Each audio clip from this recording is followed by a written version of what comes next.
Here's a fun reminder from a recent show of how dangerous these people can get. The Greens have fielded a candidate for Lord Mayor, a guy called Jonathan Sriranganathan.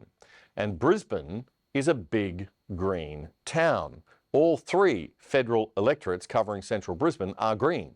People like green things. They like nature and the environment. They just don't realise that the Greens' political party isn't green, it's red. It's a watermelon, green on the outside only. And Jonathan Sri, as he used to be known before he changed his name, is as red can be. A public guide to breaking the law. Honestly, I think it's better that people take the time and work out whether a home is actually empty. Councillor for the Gabba, Jonathan Sriranganathan, taking a different approach to address Brisbane's housing crisis, sharing on social media a how-to for squatters, encouraging people to break into empty homes. That clip was part of a story from Channel 7 News Brisbane just over a year ago. Sriranganathan said he was just trying to draw attention to the housing crisis. He wasn't actually encouraging people to squat. OK. Just like the time he said that shoplifting from Coles or Woolies was OK. A position that he hasn't backed away from, repeating as recently as October in this interview with Brisbane's Radio 4BC's Peter Gleeson. Just in Woolies and Coles, not in IGA small businesses. If you can't afford to eat. That's the most irresponsible thing I've ever heard, Jono. Well, what I For a prospective Lord Mayor candidate. What I said was that if people are poor, they can't afford the rent, they're living below the poverty line, I think it is ethically justifiable. That's anarchy, mate. No, it is ethically justifiable. That's anarchy. No wonder you're an anarchist. Let me finish. I think it is ethically justifiable if people who cannot afford to put food on the table, whose kids are going hungry, shoplift.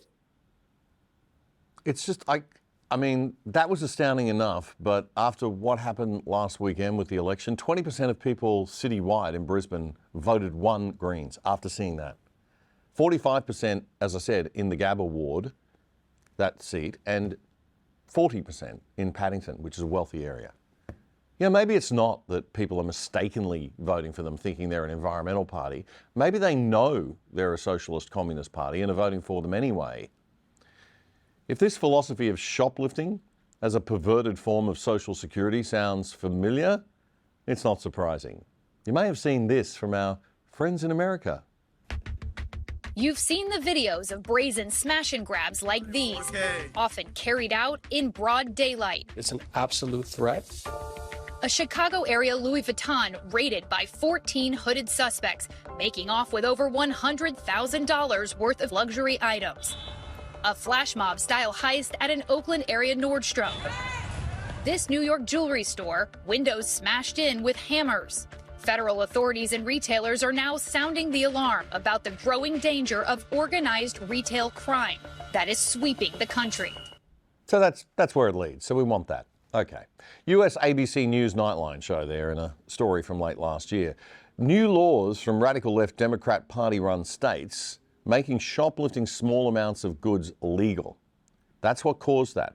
The same policy that the Greens are promoting leads to massive organised crime.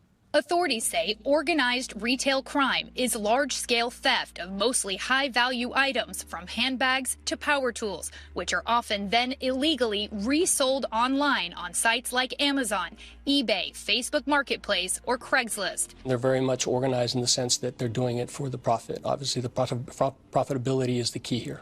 Companies say this type of crime is reaching unprecedented levels, jumping more than 26% in 2021 and forcing the average family to pay an estimated $500 more each year on goods. That's basic economics, folks. Nothing is free. An idea that seems to escape the Greens and most of the left-wing thinkers generally who vote for them. But that's reality, and no left-wing theories were going to change it. If people steal, someone has to pay somewhere. The workers who lose their jobs and the other customers who pick up the tab. And what happens if the crime continues and the law allows it? The shops close down and leave. That's what's happening in America. But try explaining this over a chai latte in West End, Glebe or Fitzroy to a genius green like Jonathan Sriranganathan, and you'll get called some neo-liberal right-wing nutjob.